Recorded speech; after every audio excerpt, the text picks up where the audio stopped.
उत्तर प्रदेश चुनावों में बसपा कहां खड़ी है, मायावती बहुत कम नजर आई हैं। इस पर मायावती ने एनडीटीवी के प्रणव रॉय से खास बातचीत की है और कहा है कि मेरा काम करने का तरीका अलग है, मैं गली मोहल्ले में नहीं घूमती। उत्तर प्रदेश चुनाव में बीजेपी का नारा है कि वो दो बुलडोजर का इस्तेमाल कर रही है, एक विकास के लिए और दूसरा कानून व्यवस्था के लिए। इस पर बीएसपी प्रमुख मायावती का कहना है कि बीजेपी मुसलमानों के खिलाफ बुलडोजर का इस्तेमाल कर रही है, दूसरों के खिलाफ बुलडोजर नहीं।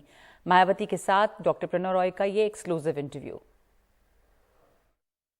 इस क्राउड में इतना जोश है, इतना बड़ा क्राउड, लेकिन लोग कह रहे हैं कि आप थोड़ा इतना कैंपेन नहीं किया इस बार। वो ठीक बात है कि थोड़ा कम कर लिया?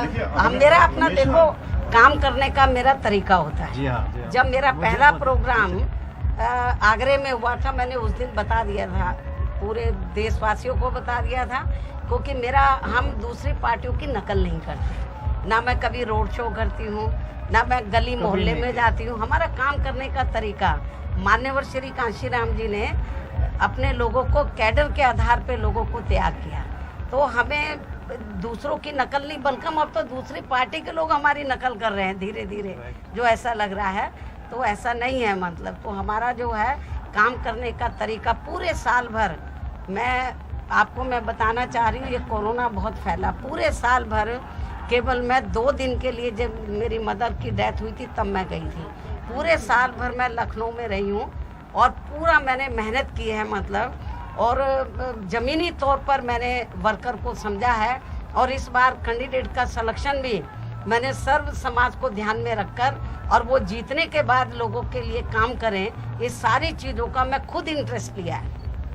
इसलिए मैं, और छोटी छोटी मीटिंगें मेरी पूरे साल भर चलती रही हैं।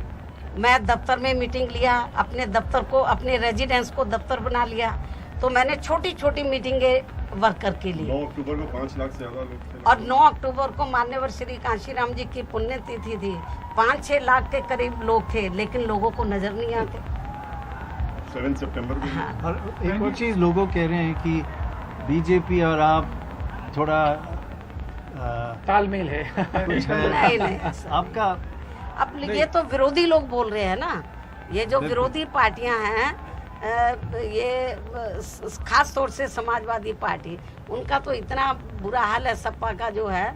जब मैं पूरे यूपी में गई हूँ, खास तौर से पश्चिमी यूपी में, कुछ एरिया ऐसा है कि जहाँ पर मुस्लिम पॉपुलेशन काफ़ी ज़्यादा है, जहाँ उनका अधिकार बनता था वहाँ तक तो इन्होंने मुसलमानों को टिकट दिए नहीं, मतलब। तो वो तो वैसे ही इनसे बहुत ज़्यादा खफा हैं, इस बार नाराज है, मतलब। लेकिन हमने सर्व समाज को टिकट बंटवारे में भी, हम आपको बताएंगे, जो लोग कह रहे हैं हमने अति पिछड़े वर्गों को, मेरे ख्याल जितने हमने टिकट दिए, किसी भी पार्टी ने इतने टिकट नहीं दिए है। अपर कास्ट को भी हमने अच्छे टिकट दिए हैं, और दूसरा मुस्लिम समाज को भी जो उनकी भागीदारी बनती है उसके हिसाब से हमने उचित प्रतिनिधित्व दिया है। और जो दलित वर्ग के लोग हैं, तो उनको जितनी उनकी रिजर्व सीट है उससे हमने 7-8 फालतू ही दी है, जनरल सीटों पे भी खड़ा किया है हमने सब समाज को पूरा। एक इम्प्रेशन ये है कि आप बीजेपी के विरुद्ध ज्यादा नहीं बोल रही हैं, मोदी जी के विरुद्ध, बीजेपी के विरुद्ध। एक मिनट, मैं ज्यादातर अपनी पार्टी की नीतियों के बारे में बोलती हूँ। मैं किसी के ऊपर जो है व्यक्तिगत अटैक, मैं चाहे तो आपने देखा हो कांग्रेस हो, सपा हो, उनकी सोच पर, आइडियोलॉजी नहीं, तो अभी इतना तो मैंने बोला है, अभी इतना मैंने बोला है कि बुलडोजर जो गैर मुस्लिम है, तो जो माफिया है उनके ऊपर बुलडोजर और हथौड़ा नहीं चलता, ये कम है। मैं जो बोलती हूँ, अगर मान लीजिए किसी कारण से स्पष्ट बहुमत किसी को ना मिला, मैं जो आपको बता रही हूँ, बीएसपी को एब्सोल्यूट मेजोरिटी मिलेगी। जो ये सवाल पूछ रहे तब पूछना जब रिजल्ट आ जाए। हाँ, देखो मैं फंस जाऊंगी। Very good to talk. SP खराब ज्यादा है कि बीजेपी खराब ज्यादा है? दोनों ही जो पार्टियां एक ही थैली के चट्टे बट्टे हैं। बहुत बढ़िया टॉकिंग, बहुत बढ़िया।